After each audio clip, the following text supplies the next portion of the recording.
कि सुदामा जी का चरित्र जो है बड़ा ही नीरव है। सुदामा जी जैसा जो है इस संसार में होना बहुत मुश्किल है। ब्राह्मण गुण कैसे थे सुदामा जी के पहले ही श्लोक में बताए कि कृष्णस्यासीद सखा कश्चित, अगर हमारा मित्र बड़ा पैसे वाला होवे ना तो शिव जी की गुण गाई है, और ये भगवान के गुण गाता है। फलस्वरूप कहते हैं महाराज सखा होने के बाद भी इसको एक जरा रत्ती घमंड नहीं है। संदीप गुरु जी के पास जब भगवान पढ़ने गए, 64 दिन रात में ही 64 कलाएं भगवान ने पूर्ण कर ली। उस समय सुदामा जी छोटे थे, तब के मित्र का है महाराज। जब पढ़ने गए थे भगवान तो कहते हैं फिर क्या करते हैं, गुरुकुल में जाते हैं तो एक कमरे में 5-5, 6-6 इकट्ठे रहते थे। और ये सुदामा जी के साथ कोई नहीं रहना चाहता था। ये साधारण से भक्त थे भगवान के। अब कहते हैं जैसे एक गुरु जी ने पूछा, कृष्ण और बलराम भी उसी सादीपनी गुरु के यहाँ पढ़ने गए। सुदामा जी को बुलाया, कृष्ण भगवान से कहा भाई ये है सुदामा, बड़ा धर्मात्मा व्यक्ति है, ये बच्चा बड़ा धर्मात्मा है, भगवान का नित्य भक्त है, पर ये अकेला ही कुटिया में रहता है, इसके साथ कोई नहीं रहता। भगवान कहते हैं जिसके साथ कोई ना हो उसके साथ मैं होता हूँ। भगवान कहते हैं हम इसके साथ रहेंगे, हम इसके साथ। और 64 दिन जो है भगवान सुदामा जी के साथ कुटिया में रहे।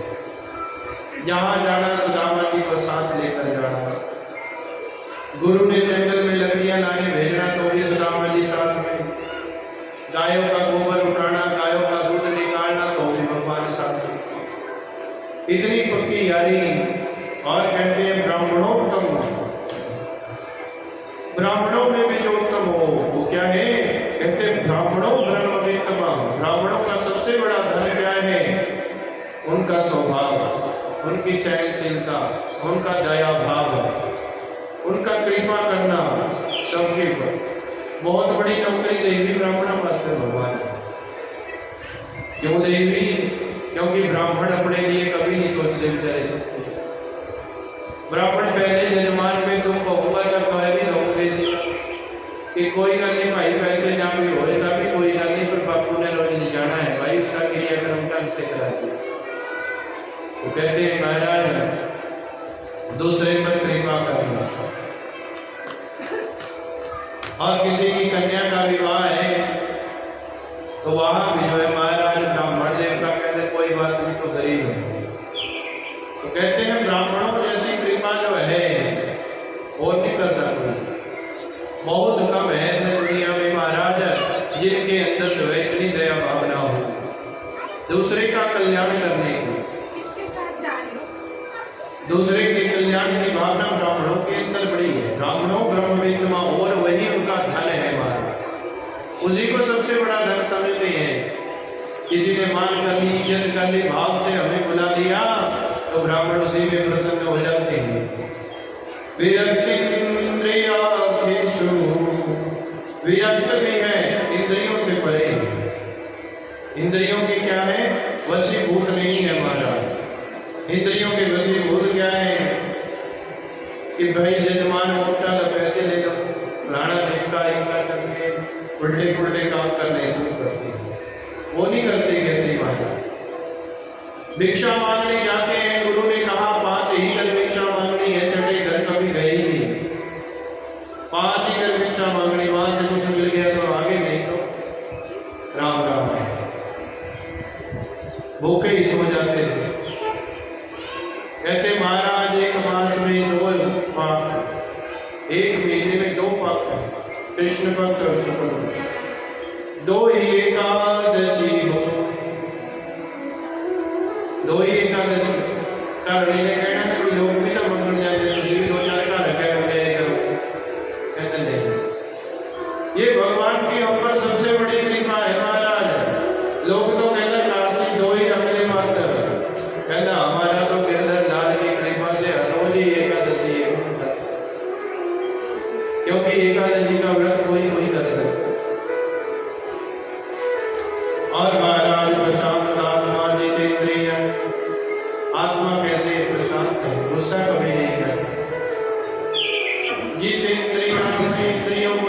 कर रखते हैं महाराज, कभी मन जो है बनाए नहीं। एक बार लक्ष्मी माता विष्णु भगवान से कहने लगी कि आपका अनन्य इतना बड़ा भक्त है प्रभु, इस दीन की हालत देखकर मुझे इस पर बड़ी दया आती है, आप इसको अमीर कर दो। भगवान कहते हैं महाराज हम अमीर कर ही नहीं सकते, तू लक्ष्मी है, तू कृपा करके देख ले एक बार ना रजिस्टर हो। तो सुदामा जी के ऊपर कृपा करी, 5 घर मांगा, कुछ नहीं मिला, छठे घर में भंडारा चल रहा था। सोचा आज कहते लक्ष्मी मैया ने प्रेरित किया कि चलो क्या फर्क पैदा जी को बड़ी जिंदगी में गुरु का कहना ना बने। छठे घर में जाके पत्तल में भोजन लिया, आज पर भोजन लेकर चलने लगे, फिर भी आप नहीं खाने की इच्छा कि चलो आज बच्चों को ही खिलाएंगे। हमें चीज मिले या ना मिले महाराज, हम बच्चों की पहले सोचते हैं कि कोई बात नहीं करा, जाके कह रहे हो खा लो, मिल बांट के खा लो। पत्तल हाथ पर लेकर जा रहे हैं तो महाराज आज मन में विचार है कि गुरु का कहना नहीं माना, पता नहीं क्या होगा, गुरु का कहना नहीं माना, पता नहीं क्या होगा। इतने में दौड़ते हुए एक सांड आया, सुदामा जी को मारी टक्कर, जो हाथ में उठाया था भोजन वो भी मिट्टी मिट्टी हो गया। सुदामा जी महाराज भी घायल हो गए, आज मुझे भगवान ने दंड दिया क्योंकि मैंने आज गुरु का कहना नहीं माना।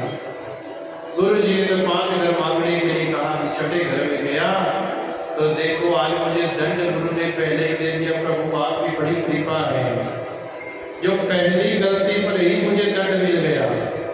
पहली चोरी पर ही बच्चों को अगर पेट दिया तो फिर दोबारा चोरी नहीं होती, परंतु अगर उसकी चोरी को छुपाना शुरू कर दिया तो बड़ा चोर बढ़ेगा वहां। आज प्रभु ने मुझे दंड दे दिया साथ के साथ ही, और बल स्वरूप में जो है महाराज घायल हुए, सुदामा जी छठी पहुंचे, बड़े जितेंद्रिय है। और शास्त्र कहते हैं महाराज सब देवताओं के वाहन हैं, उसी प्रकार भक्ति का भी वाहन है। पता तुम भक्ति का क्या वाहन है? भक्ति का वाहन है जैसे भगवान शंकर के वाहन है, धर्म के ऊपर विराजित रहते हैं, और माता भगवती जगदम्बा का वाहन है महाराज से। उसी प्रकार जो है सबका वाहन है, और भक्ति का वाहन है महाराज दरिद्रता। जिसके अंदर भगवान की भक्ति हो जाएगी वो कभी भी जरूरत से ज्यादा नहीं कमा पाएगा, ये पहली सत्यता है। उसको जितनी जरूरत होगी परमात्मा उतनी ही कृपा करते हैं उसके ऊपर। ये सबसे बड़ी कृपा है भगवान की कि महाराज जब आपको 20,000 चाहिए तो 20,000 का ही काम करवाएंगे, ताकि हमारी बुद्धि बिगड़े ना, क्योंकि ये पैसा बड़े बड़ों की बुद्धि बिगाड़ देता है। और दरिद्रता पर भक्ति महारानी विराजती है।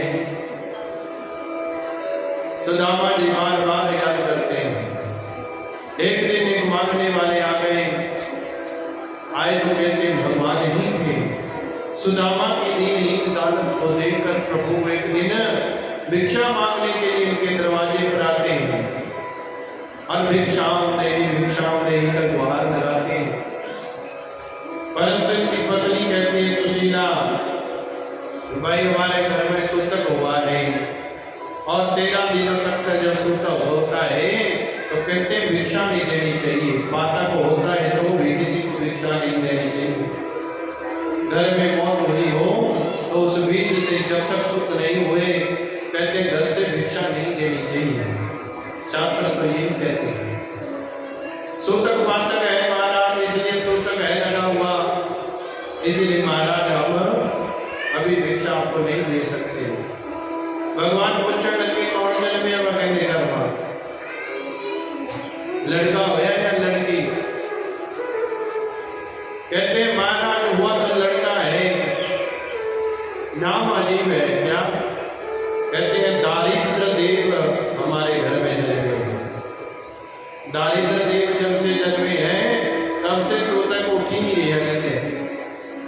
दिन वो बड़ा होगा भाई उसी दिन सूतक उठ चुका क्या। और कहती है जब से मैं इस घर में आई हूँ तब से तो वो उठ नहीं रहा है, वो सूतक लग गया वही है बर्तन। भगवान हंसने लगे, भाभी आपको पता है हे माता जी आपके पति देव का जो है सखा कौन है, मित्र कौन है, जो एक दिन में ही सबकी दरिद्रता उठा दे, वो परम पिता परमात्मा इसके मित्र हैं। और कहते हैं वह भगवान बताकर चले गए, अच्छा कौन है मेरे पति देव के मित्र, श्री कृष्ण द्वारिकाधीश भगवान। जानकर जो है सुशीला बड़ी चंपे में पड़ गई। आज तक तो कभी बताया नहीं सुदामा कि मेरे मित्र भी है कोई। मैं तो सोचती थी कि इसको कोई ना जानता है ना इससे कोई बात करता है, बस ये हर समय हरि शरणम हरि शरणम हरि शरणम का जाप ही करता है। जैसे ही सुदामा जी घर पहुंचते हैं अब सुशीला बड़ी चाव से पूछती है, महाराज क्या आपका जीवन में कोई मित्र, कोई सखा, कोई संबंधी भी बना? तो सुदामा जी बड़े प्रसन्न हुए, हंसकर कहते हैं हाँ, गुरुकुल में पढ़ते थे, बड़ा प्रेमी था मित्र हमारा। कौन? ये भी जिसकी शरण में रहते हैं, हरि शरणम हरि शरणम। श्री कृष्ण भगवान हमारे मित्र सखा है। सुशीला कहती है तो आज तक वही भूखे मरते रहे, जाके अपने मित्र के पास से कुछ पैसा कुछ धन जिसे ले आते हैं, अब उसे कम पेट भरकर भोजन को कर लिया करेंगे। सुदामा जी कहते हैं नहीं देवी, दूसरे का धन जितना मर्जी हो उस पर कभी आस नहीं रखनी चाहिए, क्योंकि वो हमेशा क्या करना पड़ता है, लौटाना भी पड़ता है। किसी से पैसा लिया है तो मित्रता चाहे जैसी मर्जी हो वो वापिस करना पड़ता है। और जब तक कहते हैं ऐसा कोई साधन ना हो अपने पास भी मोड़ेंगे कहाँ से, तो कहते हैं इसीलिए वहां से लेना भी नहीं चाहिए, उसके लिए चाहे भूखे ही हो। दूसरे की आस कभी नहीं करनी चाहिए। मित्र जितना मर्जी अमीर हो, क्योंकि वो जितना मर्जी प्रेमी भी हो, और जिस दिन आपने कुछ पैसे दे दिए या आपने दे दिए तो उसके बाद सोखा ही मानते रहे और मोड़ने तो है नहीं, बोलना भी छड़ रहा है। जिस प्रेम से जो है मिलते थे वो मेरे प्रेम खत्म, फिर बोलना भी जो है महाराज खत्म, फिर लड़ाई का करने के कितने पैसे ही होंगे। कहता ऐसा पंगा करना जगह हम मुड़े ही में। इसीलिए जो है महाराज मैं भगवान से क्यों लूं, भगवान सब कुछ जानने वाले हैं और बल स्वरूप भगवान सुशीला की बातों को जो है खारिज कर दिया। नहीं ये बात नहीं, कभी मित्र के पास मांगने नहीं करना। वो तो दीनानाथ है, दीनानाथ है महाराज, दीन हम हैं तो वो हमारे नाम है। अभी भी सुशीला उनके आगे हमारा नाम चलता है, आगे नाम हमारा ही चल रहा है। वो हम तो दीन है, वो दीनानाथ है। और महाराज सुदामा जी जो है मना कर देते हैं, इनकार कर देते हैं। सुशीला ने कहा भेजूंगी तो जरूर, जैसे मर्जी भेजूंगा।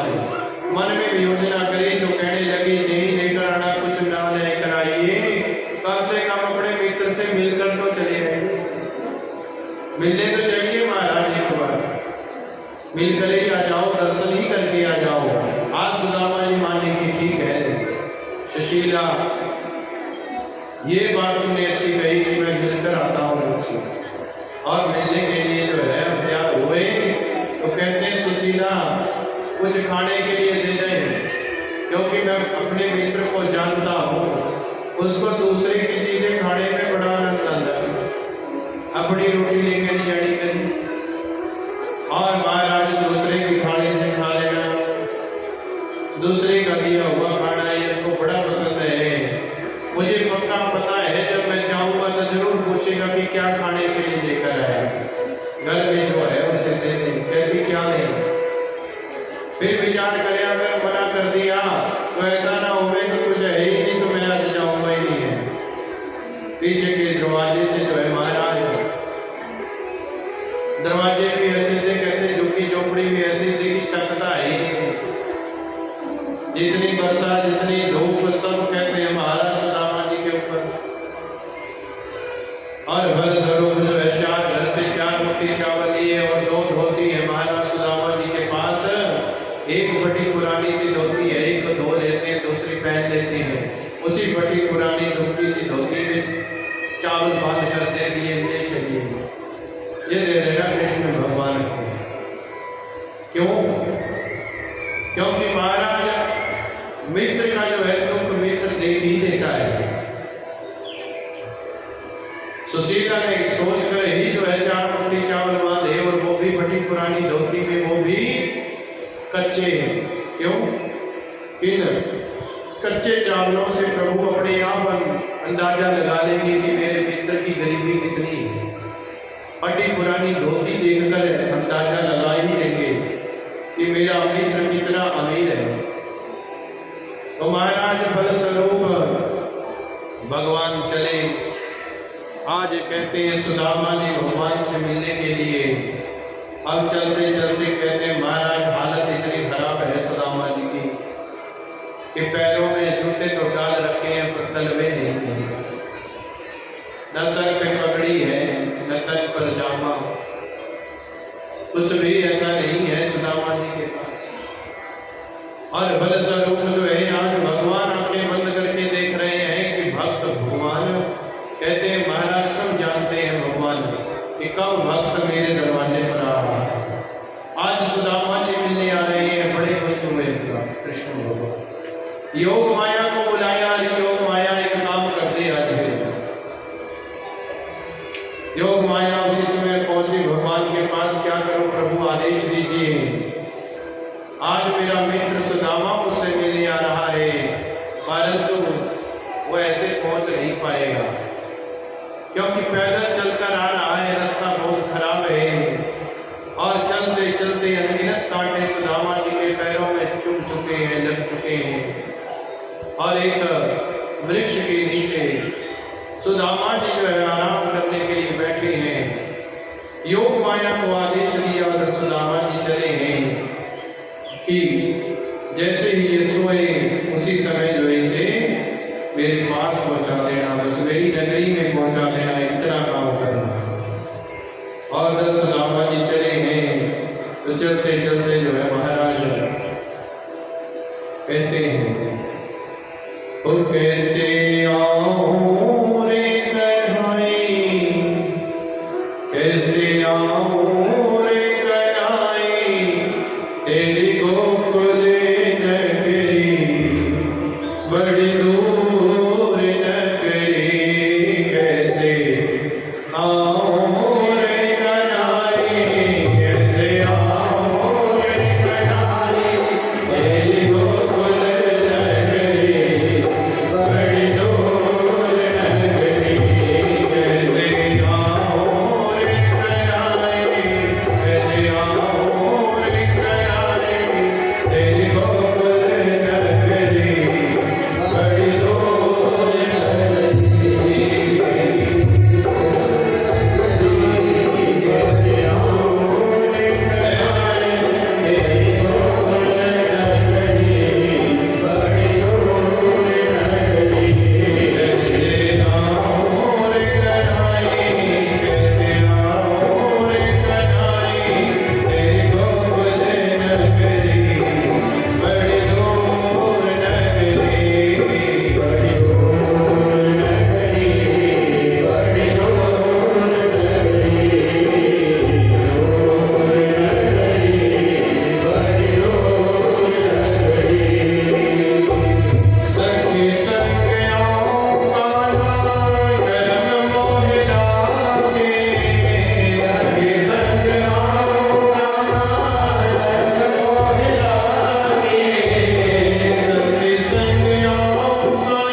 उसी समय योग माया के द्वारा सुदामा जी को सोते सोते ही भगवान की नगरी द्वारिका में पहुंचा दिया।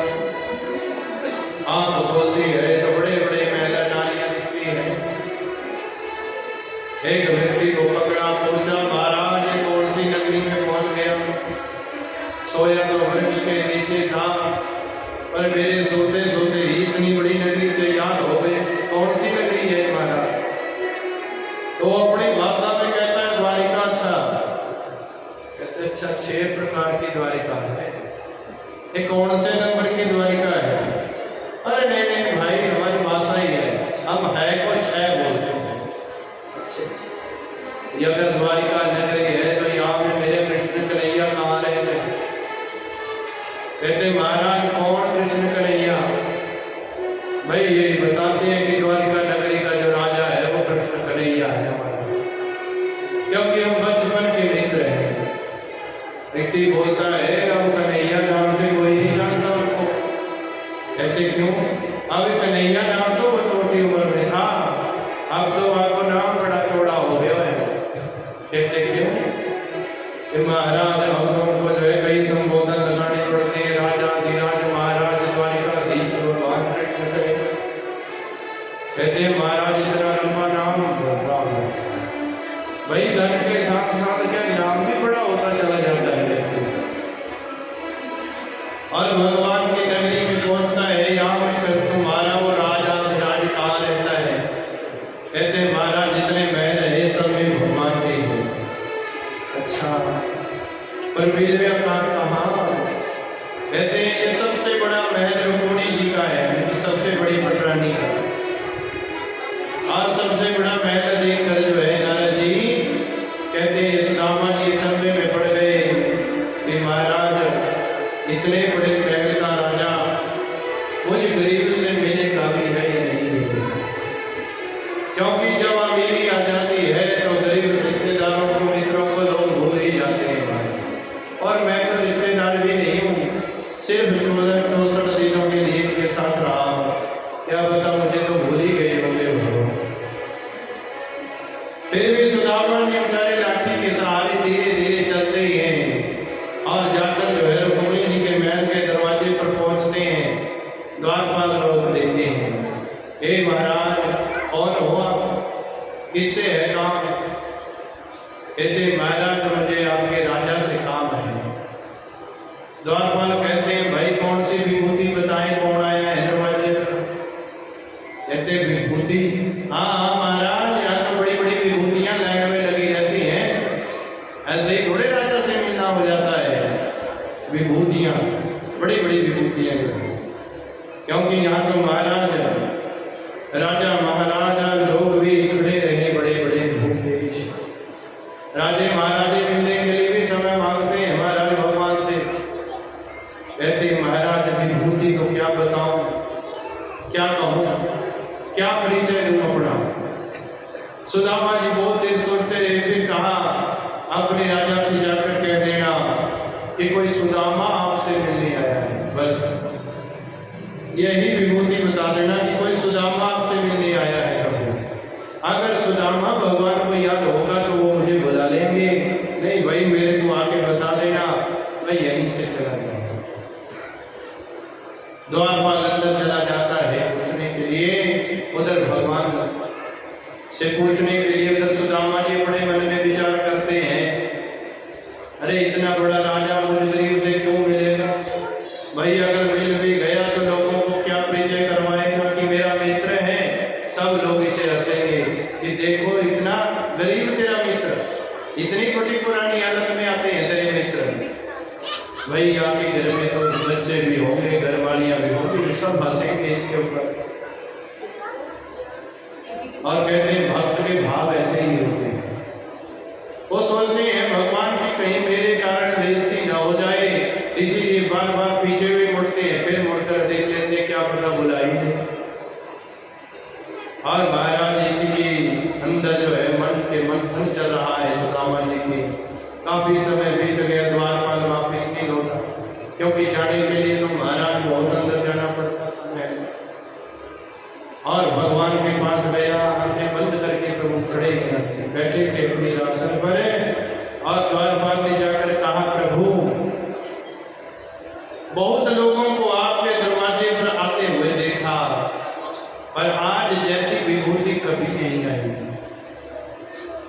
आज जो आपके दरवाजे पर आया है इससे पहले ऐसा नहीं देखा कभी कि आपकी पूजा, आपकी वंदना, आपके प्रेमी इतने गरीब भी हो सकते हैं, इतने असहाय भी हो सकते हैं, वो फिर भी आपकी शरण, हरि शरणम हरि शरणम।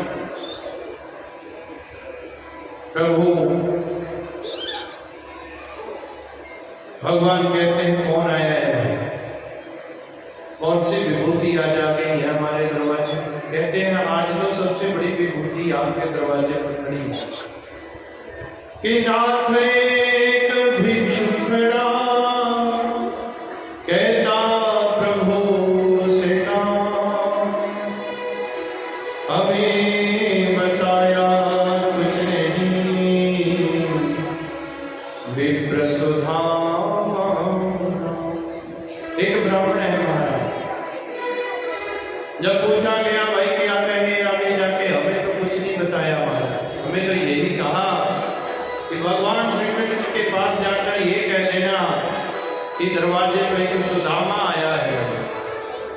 जो सुदामा नाम भगवान के कान में पड़ा, उसी समय जो है सुदामा का नाम सुनते ही प्रभु खड़े हो गए और कहते हैं महाराज जूता भी नहीं पहना, पीताम्बर भी कंधे से वहीं गिर गया, दौड़े भागे आ सुदामा करते हुए महाराज दौड़े प्रभु। रुक्मिणी जी ने देखा प्रभु जूते तो डाल दो, कुछ नहीं सुना भगवान ने, और महाराज पीताम्बर लेकर रुक्मिणी जी पीछे पीछे दौड़ी और भगवान आगे आगे। कहते हैं जो सुदामा जी ने देखा कि बहुत देर हो गई, अब तो भाई चलना चाहिए, क्यों अगर मांगने वाला दरवाजे पर खड़ा हो, काफी देर अंदर से कोई ना आवे तो अगला दरवाजा। सुदामा जी भी कहते हैं महाराज भगवान की बेइज्जती हो जाएगी बड़ी, आज मेरे जैसे से मिलकर क्या बताएगा लोगों को, क्या कहेगा लोगों को। इसीलिए सुदामा जी विचार करके मुड़ चले। उधर पीछे से भगवान आते हैं, भगवान ने आवाज लगाई, अरे सुदामा यार मिलकर तो चला जा, बिना मिले ही चला जाएगा। जो कृष्ण भगवान की आवाज सुनी सुदामा जी मुड़े, भगवान ने इसे गले से लगा लिया, दोनों की आंखों से अश्रु बह रहे। ऐसा मिलन देखकर जितने बड़े बड़े खड़े थे वहां पर सबके सब जो है महाराज प्रेम देखकर रोने लगे और सोचते हैं कि ये आज कौन सी विभूति है, आज तक भगवान को मिलने के लिए भी इतनी दूर बैठना पड़ता है और आज भगवान ने इस गरीब को अपने गले से लगा दिया। सब देखते हैं महाराज, हाथ पकड़ा भगवान ने सुदामा जी, कहते हैं कन्हैया ये सब देख रही है। कहते देखने तो दुनिया को फिर क्या हो, क्योंकि भगवान किसी अमीर से कम अपनी गरीब से ज्यादा प्रेम करते हैं। और ब्राह्मणों के तो महाराज हित ऐसी है भगवान, ब्राह्मणों के लिए तो कहता है उनके वचनों को ही पूरा करने के लिए तो मुझे बार बार धरती पर जन्म लेना पड़ता है। जब ब्राह्मणों से श्राप मिलता है, संतों से श्राप मिलता है, तो भगवान इस धरती पर धरा पर आते हैं, इसलिए कहते हैं उनके वचनों का मान रखने के लिए। सुदामा जी को अंतपुर में लेकर गए और 3 त्रिलोकी के आसन को जो कोई छूता भी नहीं है, उस आसन पर सुदामा जी को विराजित कर दिया। मानव संसार से कहते हैं कि महाराज ब्राह्मण सदा पूजनीय है, पूजनीय ही रहेंगे। और भगवान ने जो है महाराज चरणों में आसन ध्यान लगाया, चरणों में बैठकर जो है सुदामा जी कहते हैं कन्हैया तू ऊपर बैठ, तो राजा है यहाँ का, मैं नीचे बैठ जाता हूँ, गरीब हूँ। नहीं, आप जहाँ बैठे हैं बहुत अच्छी जगह बैठे हैं। सुदामा जी के पैरों को पकड़ा देखा, पैरों में तो महाराज बड़ी बड़ी बेलियां फटी हुई है, अनगिनत कांटे लगे हुए हैं, हालत बड़ी खराब है। रुक्मिणी जी को कहा, अरे रुक्मिणी आज देवता तेरे घर में आए हैं, आज तक तो तूने कोई काम किया नहीं, आज ही कर ले एक काम, ब्राह्मण देवता के चरण धोने, इसलिए पानी परात लेकर आ। मानो रुक्मिणी से भगवान ने कहा, अरे रुक्मिणी ये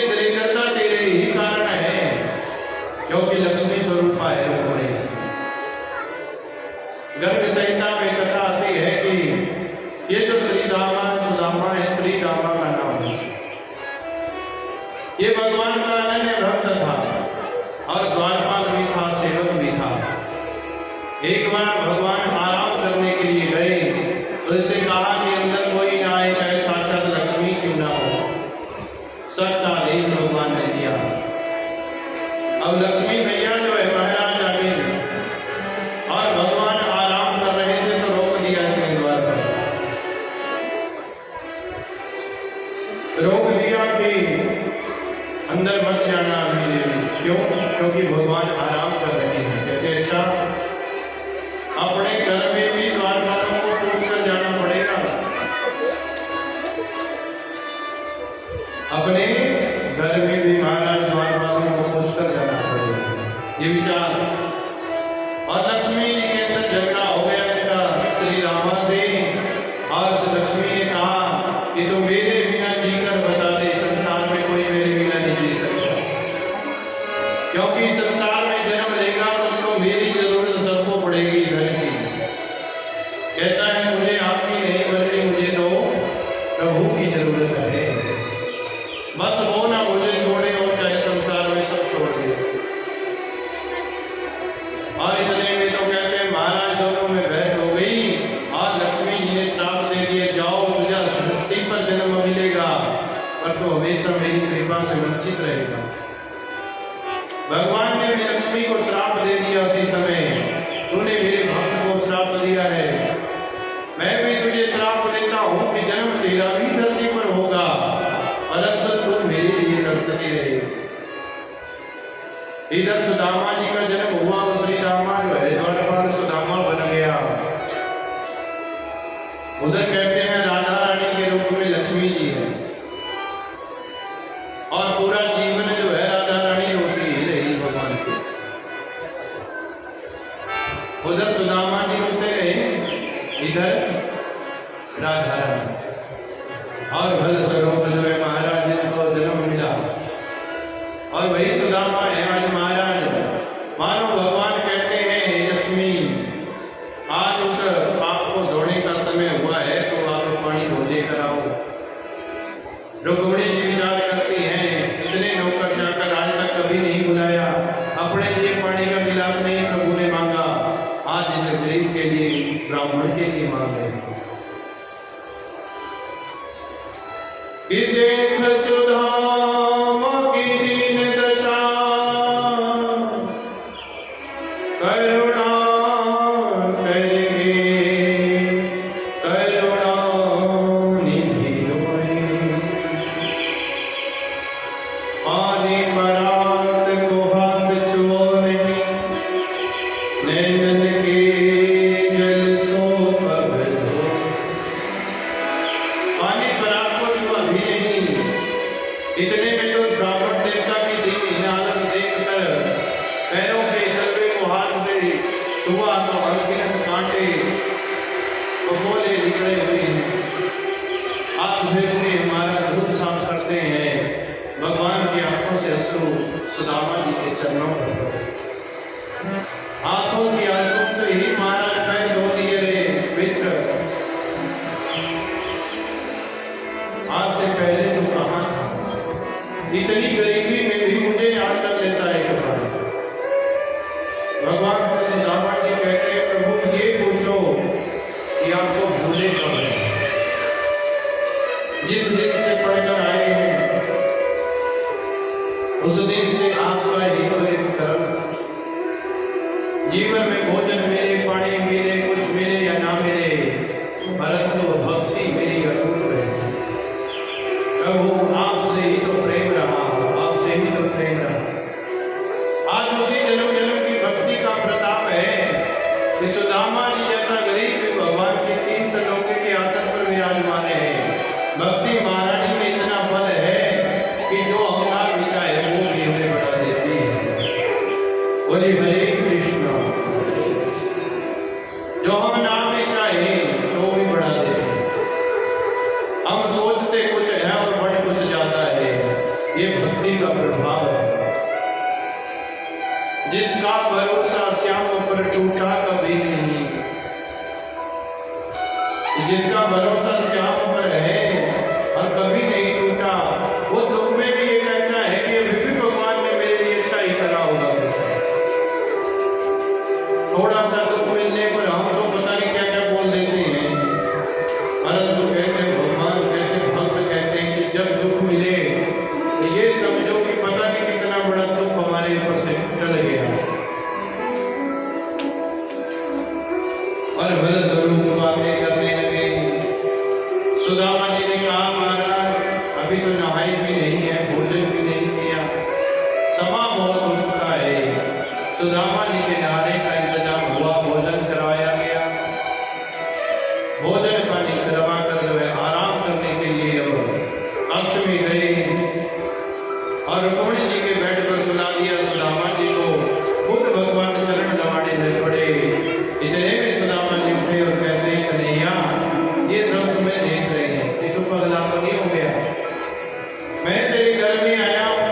काफी दिन बीत गए। एक दिन बैठे बैठे भगवान ने अपने गुरुकुल की बातें छेड़ दी। पता है तुझे, एक बार लकड़ियां लाने के लिए गुरुजी ने भेजा। रात में इतनी बारिश हुई कि पूरी रात एक पेड़ पर ही बैठ गए। नदी नाले सब उफान पर थे और वहीं बैठे हमने पूरी रात ठंड में काट दी। और उसी ठंड में तेरे दांत देखा कितनी जोर जोर से कड़कड़ा रहे थे। सुदामा कहता है अब और कुछ मत बोल, क्योंकि जो चने दिए थे भगवान ने, भगवान के और सुदामा जी के वो एक ही पोटली में थे। गुरु जी ने चने दिए महाराज की खा लेना, और अब तो वो सुदामा जी ने अकेले ही खा लिए थे। क्यों? क्योंकि कहते हैं वो एक चोरी के चने थे। एक बुजुर्गा थी, उसके पास थोड़े से चने थे, वो भी भगवान को भोग लगाने के लिए रखे हुए थे। उसने दिया, एक आया चोर उठाकर पोटली, हीरे सब निकल ले गया, बीच में हीरे होने, क्योंकि छोले भी उतने बड़े थे और हीरे भी उतने बड़े। उसने तो हीरे चुराने के चक्कर में वो कहते छोले लिए पोटली ले गया और ले जाकर जो है कहा गुरु संदीपनी के वहां गिरा दिया जाए। देख क्या भी मतलब छोले हीरे रखी रहे फिर। और उस अनन्य विद्या का इतना प्रेम भगवान से था कि जब उसने अपनी वो पोटली नहीं देखी, विरह में जो हमारा भगवान से आग्रह करती है, प्रभु वो चने जो भी खाए वो गरीब हो जाए। मैं तो यही श्राप देती हूँ, जब हम किसी की चीज चुरा कर ले जाते हैं तो वो अपनी बदुआएं बोल देता है। उस वृद्धा ने कहा कि जो भी वो चने खाए वो गरीब हो जाए। और सुदामा जी ब्राह्मण है महाराज, और कहते हैं ब्राह्मण देखना कोई भी चीज कहते हैं छूते हैं तो उनको उसका चीज का आभास हो गया कि ये अगर चने भगवान ने खा लिए तो तीन त्रिलोकी का मालक गरीब हो जाएगा। और मैं नहीं चाहता कि मेरे मित्र पर ऐसी विपदा आए, इसीलिए सुदामा जी ने वो चने अकेले ही खा लिए। वो गरीबी अकेले ही काट दी भगवान वाले ने। आज तभी तो भगवान ने उसे माला माल कर दिया।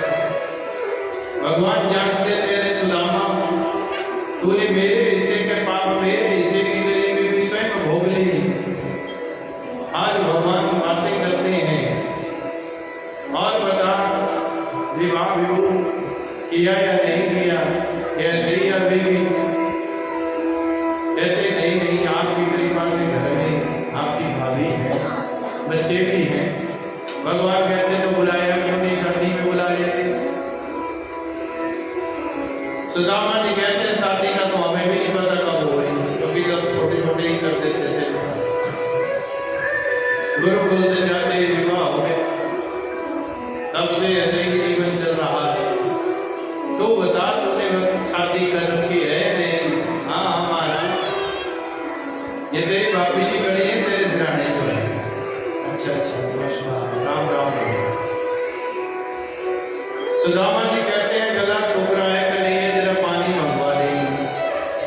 अभी सुदामा जी बोल ही रहे, इतने में सत्य बाबा पानी का गिलास लेकर आ रहे हैं और कहते हैं अच्छा धन्यवाद। भगवान से पूछते ये कौन है? ये भी तेरी भाभी है। कहते अच्छा दो विवाह का ठीक है। इतने में थोड़ी सी देर के बाद पानी पूरी पीकर हटे तो कहते हैं हाथ मुंह साफ करने के लिए तौलिया लेकर जा मोमबत्ती आती। अरे कन्हैया ये भी तेरी बात है। अच्छा उसके पीछे और आ रही है सेवा के लिए कोई मिठाई परोस। भगवान से कहते कन्हैया ये कौन है? बस ये मत पूछ कि ये कौन है, जितनी तेरी सेवा में खड़ी है सब तेरी भाभी। कहते कितने विवाह कर रखे हैं? भगवान कहते हैं बताऊं? कहते कितने? कहते 16,108 भाभियां हैं तेरी।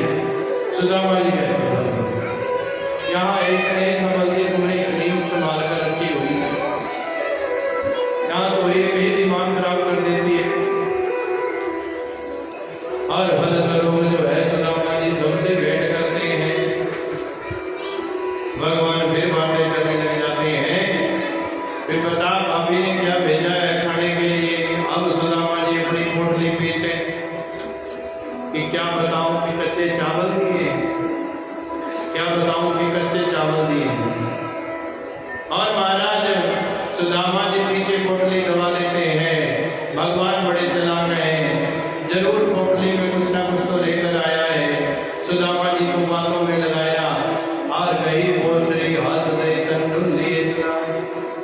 उसी समय भगवान ने जो है वो पोटली ही छीन दी और कहते फटी पुरानी धोती थी जैसे ही छीनी फट गई और एक मुट्ठी चावल जो है भगवान ने निकाले और खा लिए। कहते हैं महाराज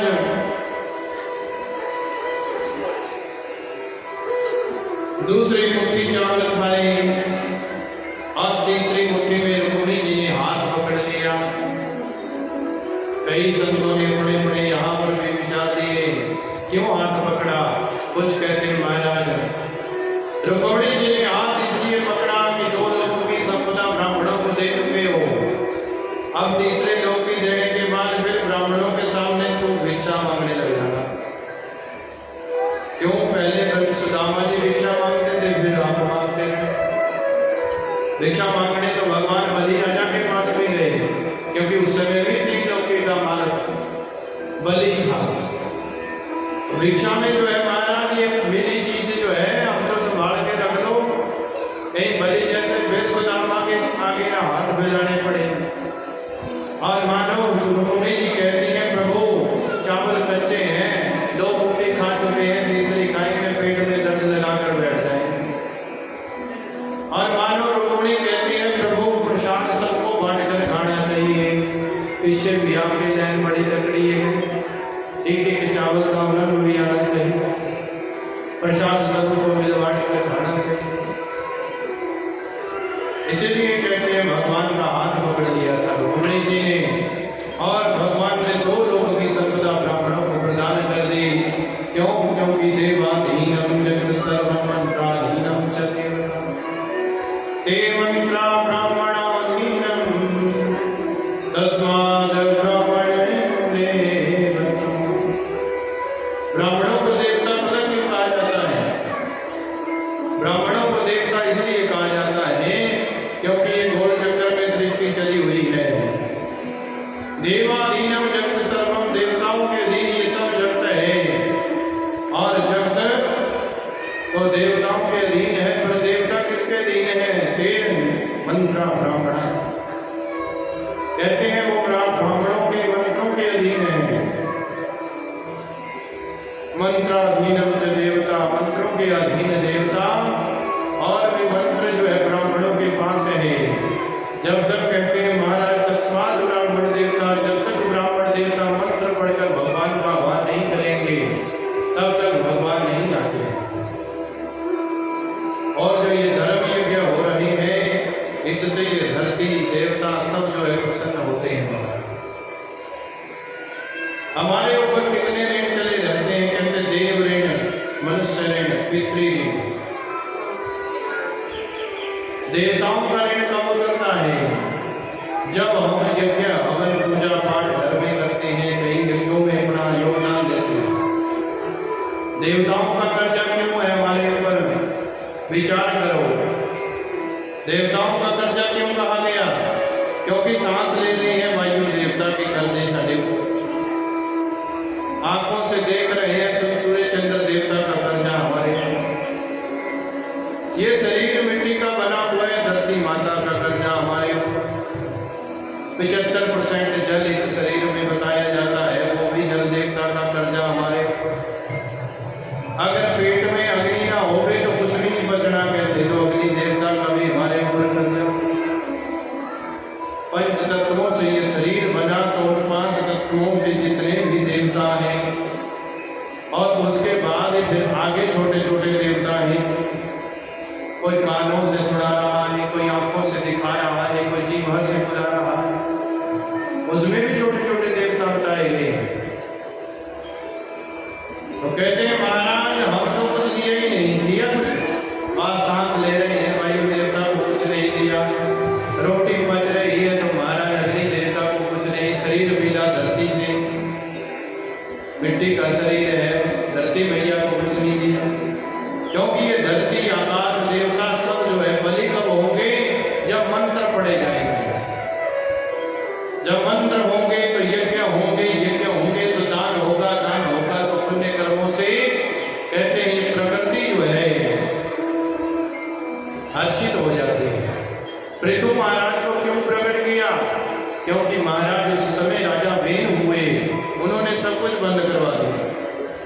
कि कोई हवन नहीं, कोई पूजा नहीं, कोई पाठ नहीं, कोई ब्राह्मणों को नहीं बुलाएगा, कोई पितरों का यज्ञ नहीं करेगा, कोई रोटी नहीं खिलाएगा, जो भी करना है मेरे इनाम से होना चाहिए।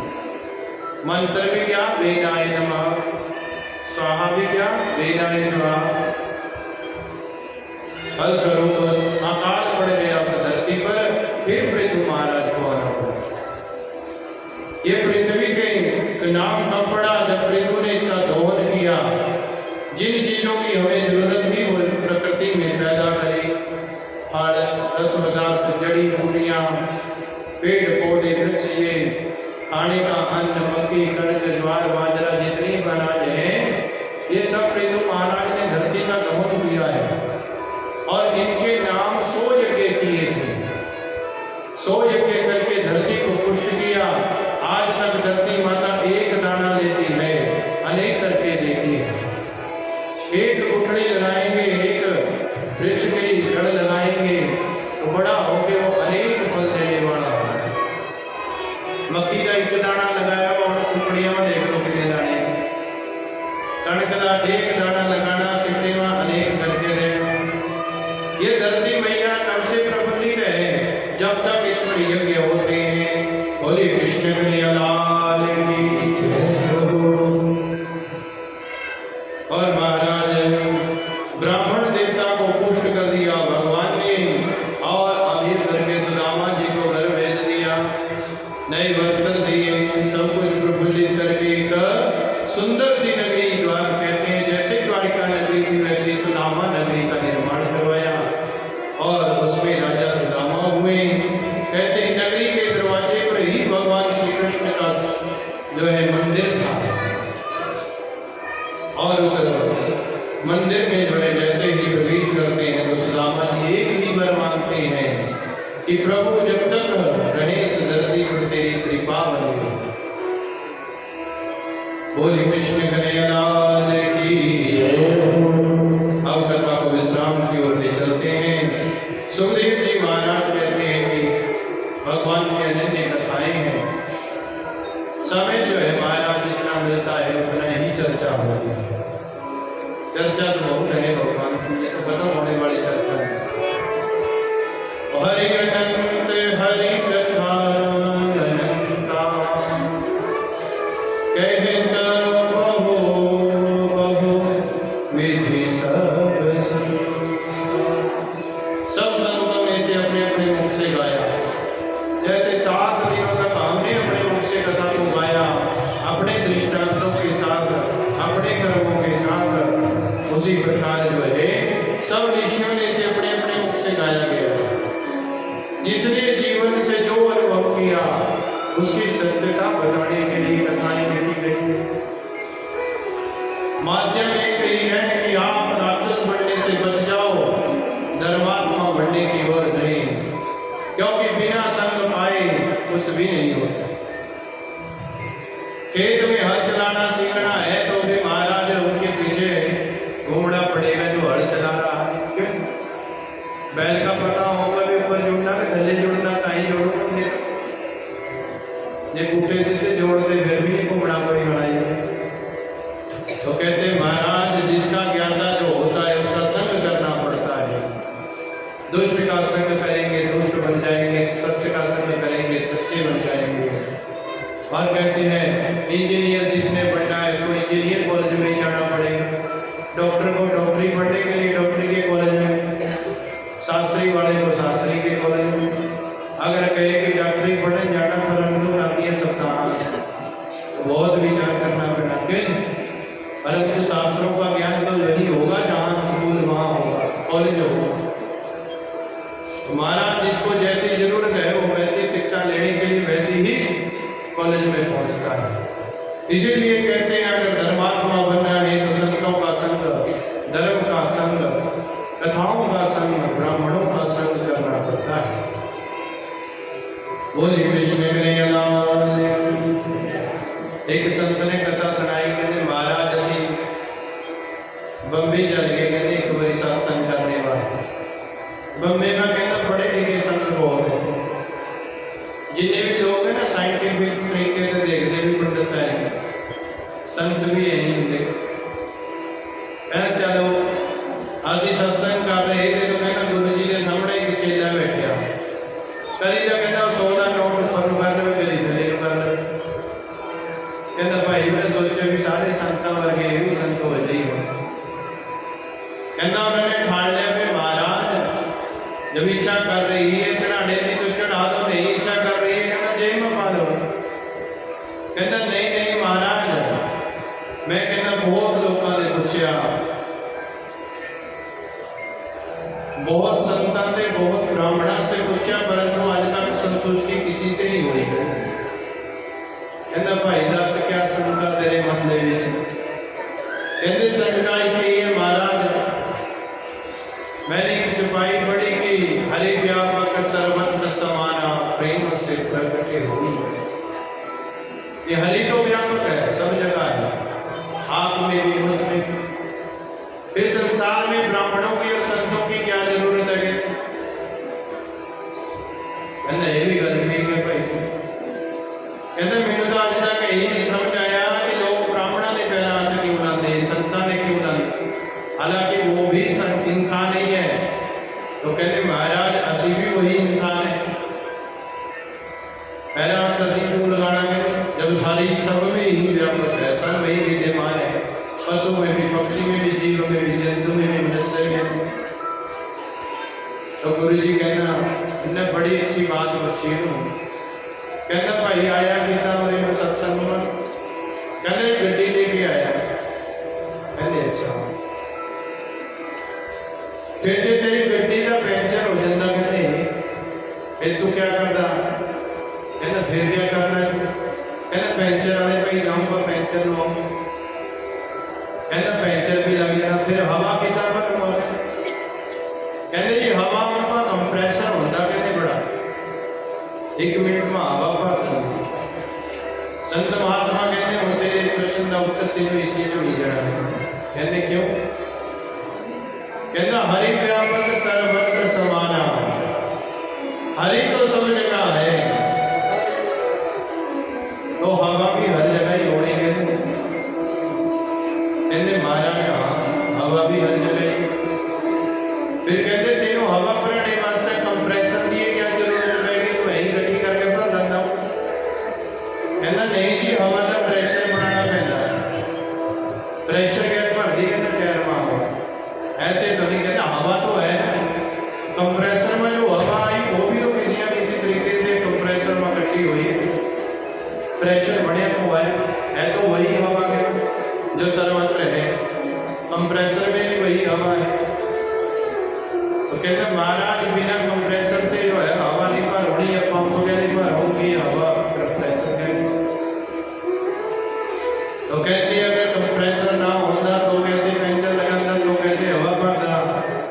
कहते फिर तो मुश्किल ही था। कहते फिर वही काम है साडा, असी भगवान ने बनाए हुए कंप्रेसर। कहता जे संसार में कंप्रेसर ना होंगे, संत महात्मा ना होंगे, तब इन चौपाई की ना दसनी जी कहता भी हरि व्यापक सर्वत्र समाना प्रेम से प्रगटे हुई। ये कहता प्रेम से प्रगटने वाले का एड्रेस तीनों की ना दसिया। कहना संसार में कहना महाराज संत भी जरूरी तो ब्राह्मण भी जरूरी, और कहना महाराज सानू कोई प्रणाम नहीं करता, साढ़े गुणों को प्रणाम होता है। अगर साढ़े अंदर अच्छे गुण है तो व्यक्ति हमारे आगे झुकता। कहना पुण्य कर्म करने वाले के आगे झुकते हैं हमेशा, पाप कर्म करने वाले को 2 थप्पड़ मार के ऐसी बैठा देते हैं। शराबी ज्यादा काम करता हो 2 थप्पड़ मार के ऐसी बैठा देते, क्यों नहीं? ये किसी संत महात्मा गुरु जी कर आए हुए होते थप्पड़ मार दूंगे। कहते हैं पुण्य का और पाप का यही कर्म है, पुण्य अपने साथ पुण्य लेकर और पाप अपने साथ पाप लेकर आता है। अब कहते हैं महाराज भगवान की भी उतनी ही जरूरत है संसार में, तो संतों की भी उतनी ही जरूरत है, ब्राह्मणों की भी उतनी ही जरूरत है। क्योंकि अगर ब्राह्मण और संत नहीं होंगे तो महाराज इन पुराणों के बारे में कोई नहीं बताएगा। जिस चीज को हम नहीं जानते, जिस जीवात्मा को नहीं जानते, उसका नाम भी नहीं बता सकते। 84 नाम दुनिया सबने नहीं देखनी है, जो असी अपने आसपास देख रहे हो उनका नाम दस सकते। बाकी कहते डिस्कवरी चैनल खोल के देख लो, पर बहुत सारे जाए जाने दो, बड़े से बड़ा, छोटे से छोटा। बोलिए हरे कृष्णा एवं व्यवसितो राजन सत्य संकल्प ईश्वरा। जब भगवान का संकल्प पूर्ण हो गया, सत्य संकल्प ईश्वरा, जब भगवान का संकल्प पूरा हो गया तो भगवान ने सबको श्राप लगवा दिया।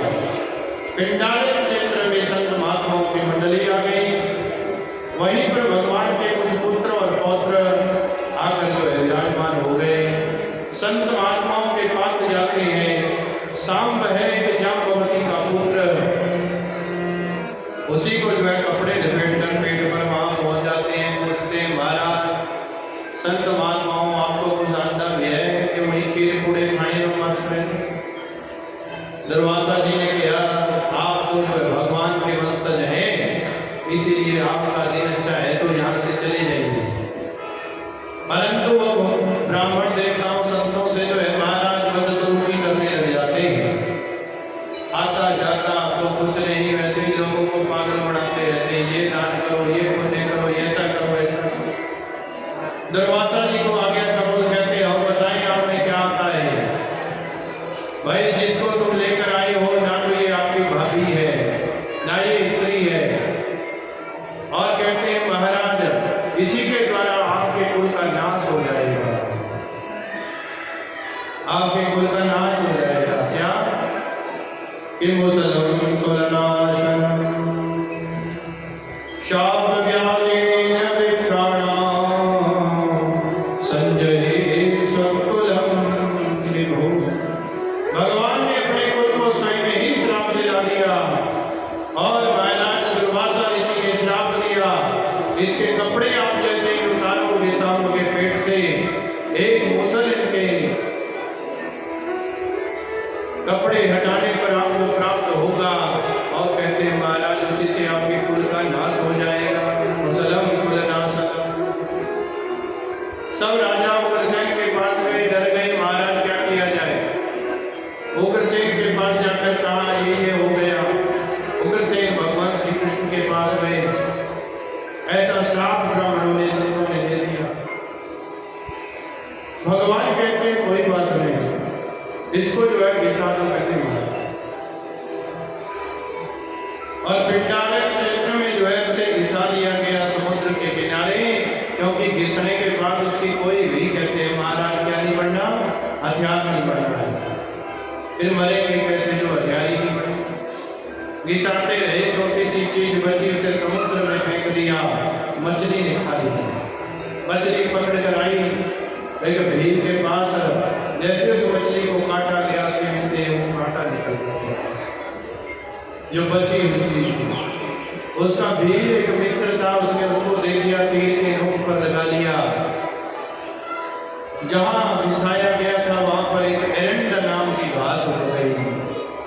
दीप जिसको असी कहते हैं अपने भाषा में दीप होता है। एरंड नाम की घास होगी महाराज। अब भगवान ने जो है सबको लेकर साथ में हवन करवाया, बड़ा यज्ञ रचाया। उस यज्ञ को रचाने के बाद सबने शराब पी ली।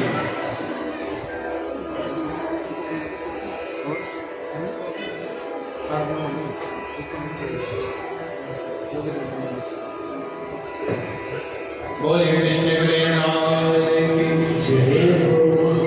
कहते महाराज यज्ञ करवाया गया, जैसे आजकल कलयुग के यज्ञ होते।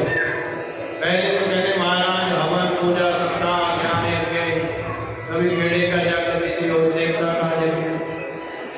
पैसेंजर कहते बोतला में बोलनी अभी थक के बहुत जाकर।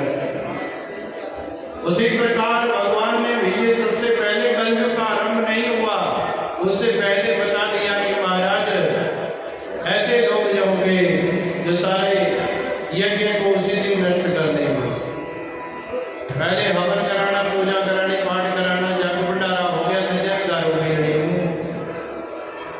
उसी प्रकार जो है इनके परिकर ने भी यज्ञ किया और फिर दारू पी। दारू पी तो राक्षसी बुद्धि हो गई, दूसरे को एरंड नाम की घास होगा उखाड़ उखाड़ कर फेंकने लगे। लड़ाई झगड़ा हुआ, प्रेम प्रेम में वो घास फेंक रहे हैं, परंतु उनको ये नहीं पता कि इस घास को मारने से सब मर रहे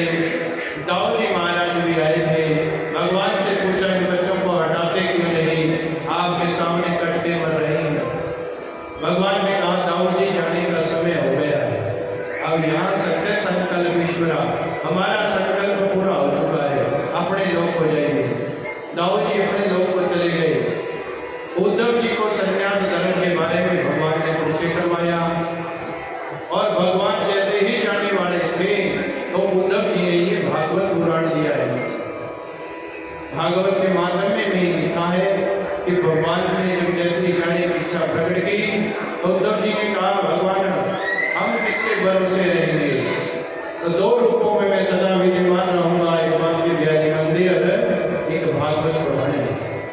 ये स्वयं भगवान का ही ग्रंथ है। उद्धव को संन्यास देगा और खड़ाऊ देकर कहा कि बद्री विशाल धाम में रख देना। अर्जुन से कहा अर्जुन 7वें दिन ये द्वारिका नगरी जो है नष्ट हो जाएगी, पानी में डूब जाएगी, जो मेरे जाने के बाद बचे उसे सुरक्षित स्थान पर ले जाना। तीसरे मैत्रेय मुनि जी से कहा विदुर जी को ये संवाद जरूर सुनाना, कथा जरूर सुनाना। और चौथे नारद जी से कहा कि मेरा जितना भी परिवार है, नंद बाबा है, देवी वसुदेव यशोदा रोहिणी, जितना परिकर है, उनको सबसे का ध्यान करवा दूंगा कि मैं कौन हूँ और सबको मोक्ष के दरवाजे पर न जाकर वो लोग में लेकर जा रहा है। नारद जी की ड्यूटी लगा दी और चारों को उनका क्रम बताकर भगवान स्वयं एक वृक्ष के नीचे बैठे।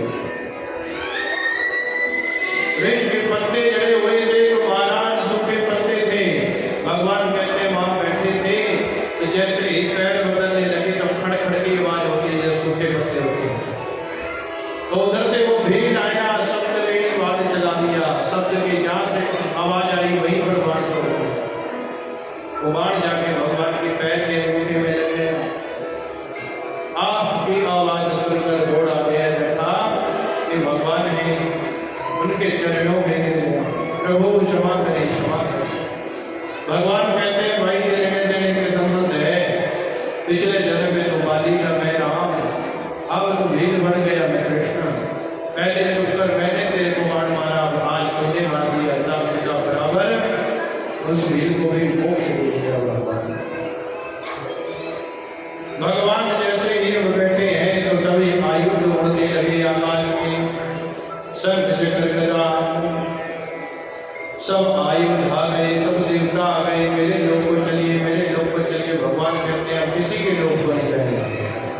वैसे तो कथा ये कहती है कि भगवान जब जाने लगे तो लेट हो गए और कहते हैं कुछ भी भगवान का दान संस्कार हुआ, कुछ कहते हैं भगवान सशरीर जाते हैं। परंतु पता है कि भगवान जैसे ही इनका शरीर जलाया गया था तो उनके धड़कन जो है वो चलती रही। मेरे राजा हरिश्चंद्र को इनके दर्शन हुए, उन्होंने बताया कि मेरा हृदय एक लकड़ी के अंदर कैद हो चुका है, उसे मुक्ति दिलाइए, मेरा स्वरूप मुझे रखिए। ब्रह्मा जी ने आकर जो है महाराज उस लकड़ी से मूर्ति बनानी शुरू की। सत एक थी कि महाराज मुझे कोई बुलाए ना देखे ना, मैं अंदर रहूंगा। 2 महीने बीत गए तो कहते हैं वहां लकड़ी की मूर्ति बना रहे थे, परंतु ब्रह्मा जी को 2 महीने के बाद फिर खोला गया दरवाजा। कहते 2 महीने हो गए, पानी चाह पानी भी कुछ लोग मिस्त्री अंदर लग गया और अभी तक जो है ब्रह्मा जी के पास उनका मुख ही तैयार हुआ था। जगन्नाथपुरी में भगवान आज भी विराजमान है, वो वही मुख रह गया, शरीर बाकी शरीर नहीं है वहां, बस शरीर नहीं है, गले तक नहीं भगवान।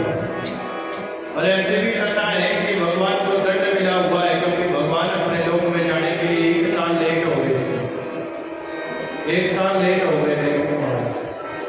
तो कुछ कहते हैं लक्ष्मी जी ने अपने प्रवेश ही नहीं करने दिया और जिसके कारण भद्रा भगवान श्री कृष्ण और दाऊद जी तीनों की ही मूर्ति वहां विराजमान है। जगन्नाथ जी जहाँ यात्रा निकलती है वहां पर तीनों ही है महाराज, इनको दंड दिया गया है। और कुछ कहते हैं आज भी कई वर्षों के बाद वो लकड़ी चेंज की जाती है, उस लकड़ी में नए शरीर लकड़ी में भगवान को प्रवेश दिया जाता है।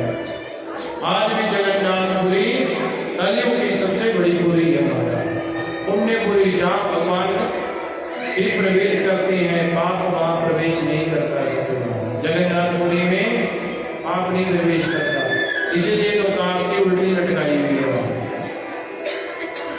और वहां पर चावल खाने का कोई दोष नहीं होता इसी कारण से, क्योंकि वहां पाप ही नहीं है किसी चीज में, तो दोष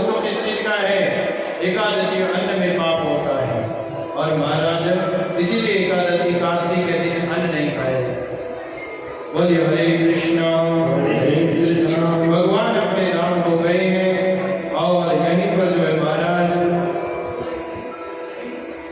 सुखदेव जी ने परीक्षित से कहा, परीक्षित अब तू जाने वाला है, समय हो चुका है, तब तक नाथ तुझे दंश करेगा। अपनी आत्मा को परमात्मा के साथ जोड़ ले। जिस कथा को मैंने सुनाया है, इस कथा को अंदर ध्यान होकर याद कर, तो तुझे तब से कुछ नहीं बिगाड़ पाएगा। और कहते हैं सुखदेव जी ने आज्ञा मांगी, इसी समय तब तक वहां पर पहुंच गया और आकर जो है महाराज एक ओंकार में ही परीक्षित का जो शरीर है बदल कर भस्म कर दिया। फलस्वरूप परीक्षित की आत्मा स्वयं भगवान श्री कृष्ण में जाकर गई, मोक्ष की प्राप्ति हो गई। सुखदेव जी अपने घर चले गए। उधर सरकारी मुनि भक्ति ज्ञान वैराग्य को पुष्ट करने के लिए कथा सुना रहे हैं। नारद जी और परिकर को सुना रहे हैं कथा, और फलस्वरूप उन्होंने भी आज्ञा मांगी कि ये भक्ति ज्ञान वैराग्य को पुष्ट करने वाली कथा को विश्राम देते हैं। और नारद जी की कथा को विश्राम दिया। 7 दिनों तक नारद जी ने इस कथा को सुना है।